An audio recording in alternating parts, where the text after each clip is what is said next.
मीना और मिट्ठू। कराची के एक पुराने मोहल्ले में आमना बीबी के घर की छत पर एक छोटा सा पिंजरा लटका हुआ था। उस पिंजरे में दो खूबसूरत परिंदे रहते थे, एक तोता जिसका नाम मिट्ठू था और एक चुलबुली सी मैना जिसे सब मीना कहते थे। आमना बीबी के लिए ये दोनों सिर्फ परिंदे नहीं थे, बल्कि उनकी तन्हाई के साथी थे। मीना बहुत बातों वाली थी। सुबह जैसे ही सूरज निकलता वो चहचहाकर सबको जगा देती। मिट्ठू थोड़ा संजीदा मिजाज का था, कम बोलता था, लेकिन जब बोलता तो सब हैरान हो जाते। इतनी साफ उर्दू बोलता कि लगता इंसान ही हो। अस्सलाम वालेकुम आमना बीबी, कैसे हैं आप? और चाय पी ली? ये उसके रोज के जुमले थे। वक्त गुजरता गया। आमना बीबी के बच्चे रोजगार के लिए दूसरे शहर चले गए। घर में सन्नाटा छा गया, लेकिन छत से मीना और मिट्ठू की आवाज़ें आती रहीं, जो उस खामोशी को जिंदा रखती थीं। जब भी आमना बीबी थक जाती, वो छत पर जाकर दोनों से बातें करती।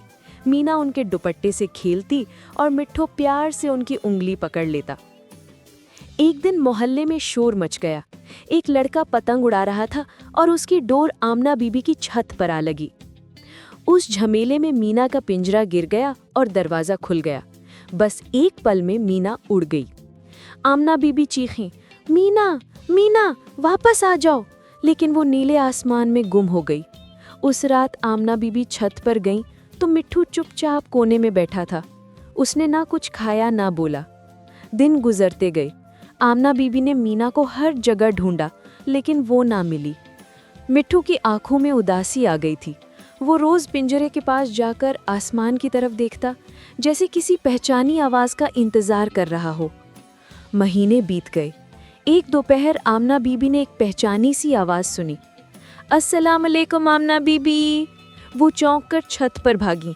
देखा कि बिजली के तार पर मीना बैठी थी, मगर अब वो अकेली नहीं थी, उसके साथ एक और परिंदा भी था। आमना बीबी के चेहरे पर मुस्कुराहट आ गई। उन्होंने धीरे से कहा, लो मीना, तुम तो आज़ाद हो गई। मिट्ठू खुशी से चहक उठा, जैसे यकीन न आ रहा हो कि उसकी मीना वापस आ गई है। मीना कुछ लम्हे उसकी तरफ देखती रही, फिर दोनों ने एक साथ पर फैलाए और आसमान की तरफ उड़ गए। आमना बीबी की आंखों से आंसू निकल आए, लेकिन चेहरे पर सुकून था। उस दिन के बाद आमना बीबी अक्सर कहती थी कि कभी कभी मोहब्बत का मतलब उसे आज़ाद कर देना होता है। छत पर अब भी वो पिंजरा लटका था, मगर खाली, और उस खाली पिंजरे में भी मीना और मिट्ठू की कहानी गूंजती थी। एक ऐसी कहानी जो जिंदगी का सच दिखाती है कि मोहब्बत और आज़ादी एक ही सिक्के के दो रुख हैं।